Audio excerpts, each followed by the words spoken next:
Tout d'abord, nous avons eu Roadbuster.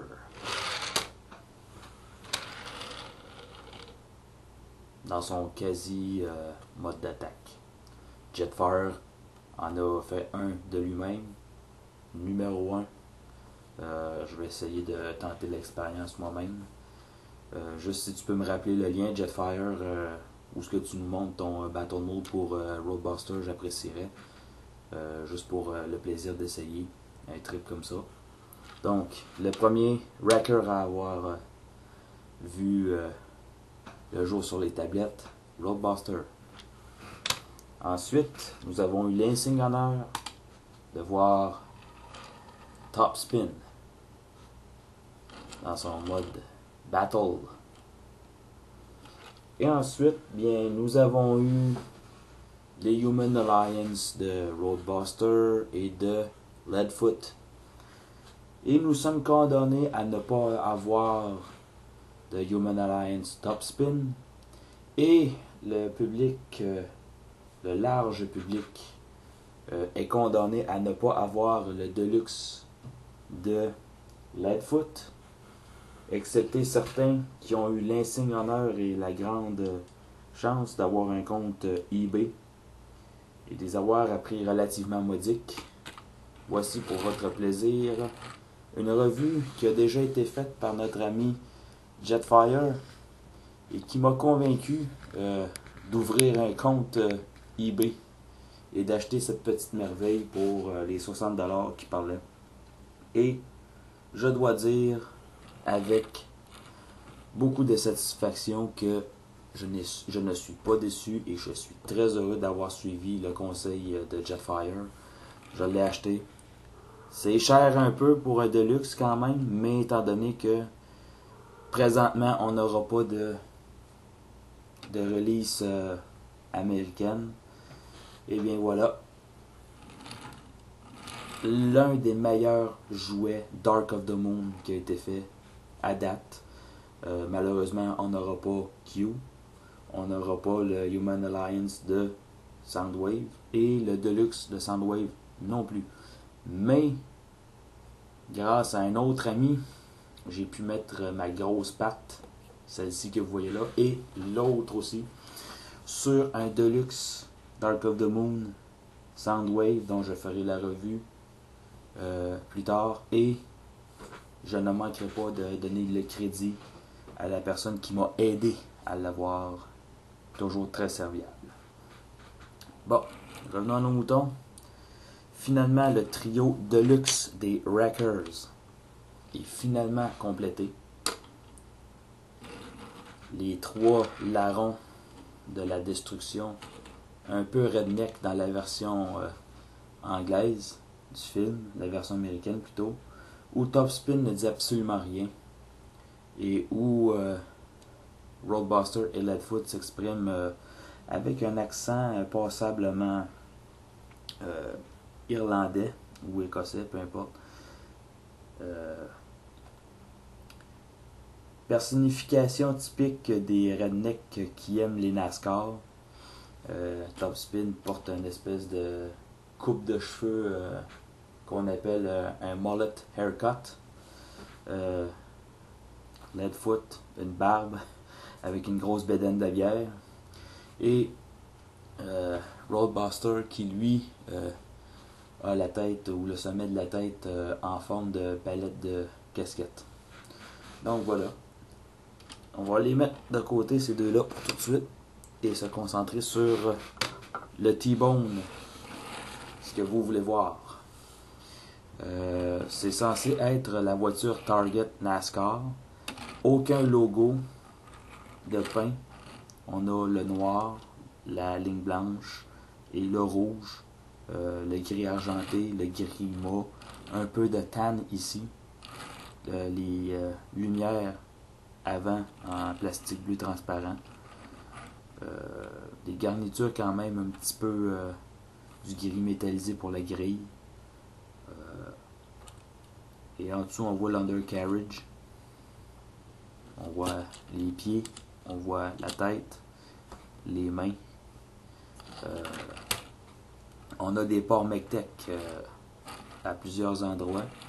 Et je dirais que des 3 Wreckers, c'est lui qui est le plus lourdement armé, avec des armes amovibles. On a 2 sets de missiles. On a 2 mitrailleuses sur les toits. Et finalement le Gatling Gun. Ce qui nous donne 1, 2, 3, 4, 5, 6 et 7 ports MECTEC sur ce jouet-ci. Roadbuster en avait 3. Topspin en avait, ma foi, 5 en mode véhicule. Peut-être un peu plus en mode robot, mais je peux me tromper. 5, 6, 7 en mode robot. Donc, voilà. Le tout est amovible. L'arme MECTEC qui vient avec Leadfoot est tout simplement un repeint de l'arme de Ratchet. Rien de bien extraordinaire. On aurait pu se forcer, mais bon. Jusqu'à date, vous savez que les MECTEC n'ont pas eu beaucoup de succès. Donc, pour ce qui est de transformer ce robot-ci, je vais vous dire bien franchement, c'est pas compliqué. Ça peut être laborieux en certains endroits quand même, mais c'est pas quelque chose d'extrêmement compliqué. Je dirais que sur une échelle de 1 à 10, le niveau de difficulté pour un Deluxe, je dirais un 6,5 solide. Parce qu'il y a plusieurs choses qu'il faut tenir en compte, il faut faire attention. Moi, j'ai eu un défaut de conception ou de montage sur le mien. La barre transversale qu'il y a ici était montée à l'envers, donc ces panneaux-là ne pouvaient pas se mettre en place comme il fallait dans les instructions. Donc voilà. Avant de passer au mode robot, je vais juste vous montrer le petit extra qu'on avait avec ça, que Jeff Hardy vous a montré, mais quand même, je vais vous le montrer moi aussi, ça vaut la peine. On a une carte solide avec Leadfoot. On a des decks ici. Le tout est écrit en japonais, hein? Donc bonne chance pour essayer de lire, mais quand même. Et on a une espèce de sel transparent qui nous montre l'arme MECTEC et tout ce que ça fait, comme Jeff Hardy l'a fait. Eh bien, on met le sel dessus. Ça rajoute des points ici, comme vous pouvez le voir. Rien de bien extraordinaire, mais bon. C'est amusant et c'est ce que ça prend pour un jouet comme ça. On a une biographie et la carte est écrite en français, plutôt en anglais, pardon. Et on a quelques petits détails, quelques petites inscriptions ici que vous voyez pas vraiment ici en japonais. Même chose ici. Donc voilà. La biographie dit tout simplement que Leadfoot était l'un des meilleurs conducteurs sur Cybertron, que son appétit pour la vitesse l'a mené à scanner l'une des voitures les plus rapides de la Terre pour son mode véhicule. Son deuxième amour, les armes ou l'armement hautement high-powered weaponry, la puissance de tir qui est portée par cet Autobot est tellement grand que tout est exposé sur son mode véhicule, ce qui explique le moulage. Et on prétend que c'est une tactique qui a été mise au point pour intimider n'importe quel Decepticon assez imbécile pour vouloir l'affronter. Vous voyez un peu ici le mode véhicule, ou plutôt le mode véhicule est ici, mais le mode robot. Le ventre est assez proéminent, la façon que moi je transforme ça, c'est pas du tout tel quel. Et je trouve que ma façon à moi fait paraître mieux le robot que comme ça. Ça reste à voir pour ce que vous pensez vous autres. Donc, pour la transformation, encore une fois, les nouveaux abonnés, je ne suis pas les instructions dans un ordre spécifique. Donc, ne restez pas surpris. Pour transformer ce gros gaillard-ci, on va commencer par détacher les roues arrière et ramener comme ça. Même chose de l'autre côté, comme ça. Ensuite, on va détacher l'arrière, ou plutôt faire basculer l'arrière un peu. On va ensuite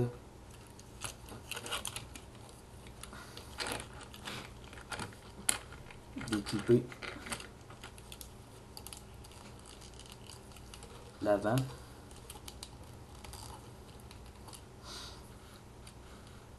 C'est bien comme ça que... Parce que je l'ai transformé une ou deux fois seulement. Donc ça fait peut-être un peu dingo. Mais bon. On va séparer l'avant de la voiture qui forme les pieds. Non, ça ne veut pas. Attendez un tout petit peu. Je suis en train de me planter. Ah, oui, comme ça. On va commencer par détacher ce morceau-ci. Veuillez m'excuser, problème technique tout simplement. De là, l'importance de suivre les instructions dans l'ordre. Je ne me dompte jamais.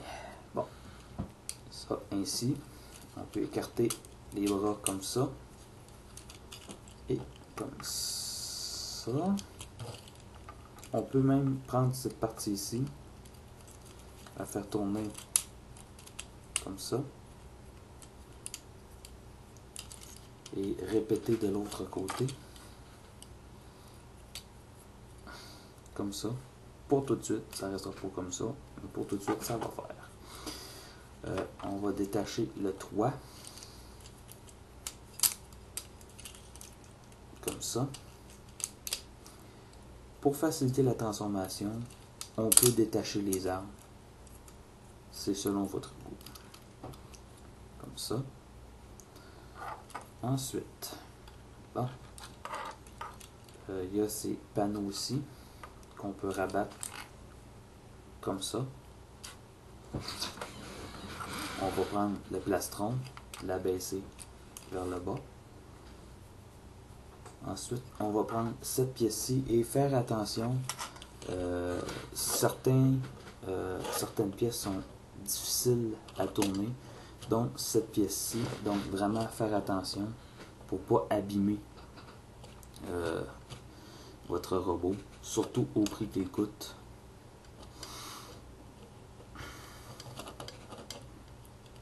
Comme ça. Et vous allez voir pourquoi tout à l'heure. Ensuite, maintenant, on devrait pouvoir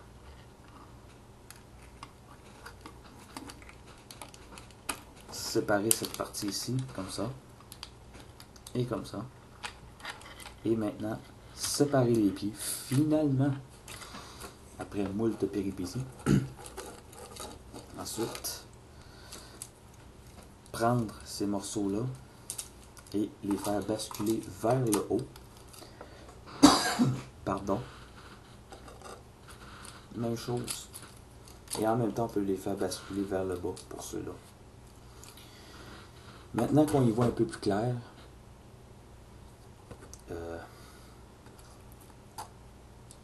on va remonter le plastron vers le haut.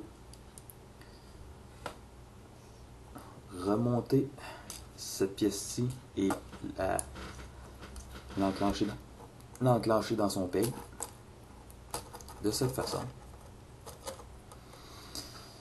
On va abaisser, tourner et voilà, comme ça. On baisse. Bon, j'ai une pièce qui vient de partir au vent. Ensuite, on tourne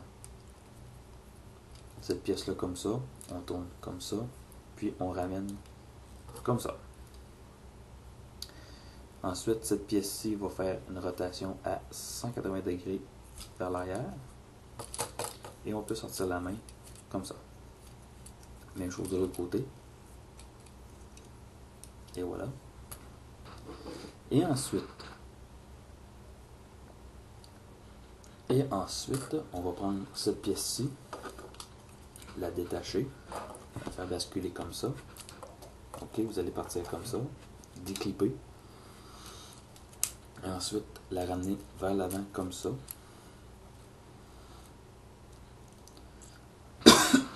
Pardon.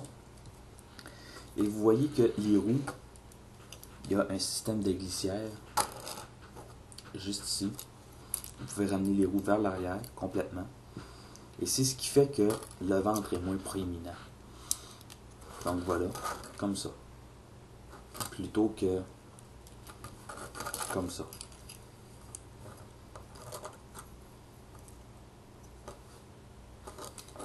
Donc moi je préfère comme ça. Et on peut remonter cette partie ici. Cette partie ici sur une glissière. C'est cette partie ici, pardon. Sur une glissière qu'on peut remonter comme ça. Et les panneaux, le second panneau qui est parti au vent, je ne sais pas où, aurait pu s'en aller par là. Je vais devoir le chercher. Ça m'embête un peu de ne pas avoir le robot dans sa totalité, mais bon, il reste que c'est ça qui est ça. Et pour terminer, les jambes, c'est la partie vraiment la plus facile. On ramène cette partie ainsi et on abaisse le pied comme ça. Même chose de l'autre côté. Et voilà. On a Leadfoot Deluxe en mode robot. Le niveau de détail sur ce robot-là est vraiment hallucinant. Beaucoup de détails. On n'a pas ménagé le travail de détail sur ce robot-là. C'est vraiment une honte, une disgrâce pour Hasbro d'avoir décidé d'annuler cette figurine-ci. C'est vraiment quelque chose que les fans des Wreckers vont vraiment manquer. Très dommage. Parce que, sérieusement, c'est pas un Deluxe qui est parfait, mais il y a beaucoup de points positifs. On a moins de creux dans le torse. On en a un peu ici, mais moins là. Une chose que j'ai oublié de faire, par contre, c'est cette partie ici devait retourner comme ça. Et on est censé avoir un clip en quelque part. Peut-être que je me trompe. Peut-être non. En tout cas, c'est supposé d'être comme ça. Et comme je disais, il y a beaucoup de points positifs. Le niveau de détail est hallucinant, comme je le disais, que ce soit sur les bras, ici, ou les jambes. On aurait pu avoir le logo Target ici, mais bon, avec l'inscription Impala, mais on l'a pas eu. Sérieusement, beaucoup de détails, comme je le disais. On a même des ressorts ici. Vraiment une excellente figurine. Des trois Wreckers, je dirais que le meilleur, c'est lui. Ensuite vient Top Spin. Et ensuite vient Loadbuster. Ça reste que c'est vraiment dommage qu'on puisse pas l'avoir à grande échelle. Peut-être que dans une future gamme, on va avoir la chance. Peut-être, mais bon. Pour l'instant, le seul moyen de l'avoir, c'est au prix fort. Vous voyez, le neck sur son bras. Amplitude de mouvement, la tête est sur une charnière, donc droite à gauche. On a une articulation légère au niveau des clavicules. On a une articulation ici à mi-réacteur pour tourner le bras à 360 degrés. On a un ball joint pour permettre quand même une certaine bonne amplitude de mouvement, sauf que cette pièce-ci va venir s'accoter sur le bout ici, donc on ne pourra pas vraiment aller jusqu'au bout, comme ça. Mais bon, le coude se plie, la main se plie vers l'intérieur, pas d'articulation au niveau de la taille malheureusement, jambes sur ball joint, vers l'avant, vers l'arrière, vers l'extérieur. Ici, on a une petite articulation, mais forcez pas trop parce que ça donne de la tension sur l'espèce de petite pièce qui est au bout de mon doigt. Et puis, ça peut venir qu'à la briser. Le genou se plie. Et c'est tout. Vraiment un excellent robot. Même le niveau de détail pour le visage est absolument irréprochable. Je dirais même que c'est mieux détaillé que le Human Alliance que j'ai près de moi et que je vais faire une petite comparaison éclair. Regardez bien le visage du Deluxe comparativement au visage du Human Alliance. Donc vous voyez que niveau détail, celui-ci remporte la palme. C'est vraiment mieux exécuté. On comprend vraiment pas la décision crétine, imbécile de Hasbro d'avoir cancellé cette figurine-ci. Vraiment là, Hasbro là, vraiment niaiseux. Niaiseux. Mais bon, c'est pas nous qui prenons les décisions, c'est les exécutifs. Et les exécutifs, ben c'est l'argent avant tout. Fuck les fans, on fait de l'argent, fait que c'est nous qui décidons. Mais bon, sérieusement, si vous allez vous promener sur eBay, si vous avez la chance, si vous avez les sous pour l'avoir moins cher possible, n'hésitez pas. Prenez-le ou vous allez vous en mordre les doigts. Sur ce, moi je vous dis ciao, à la prochaine et à une prochaine revue.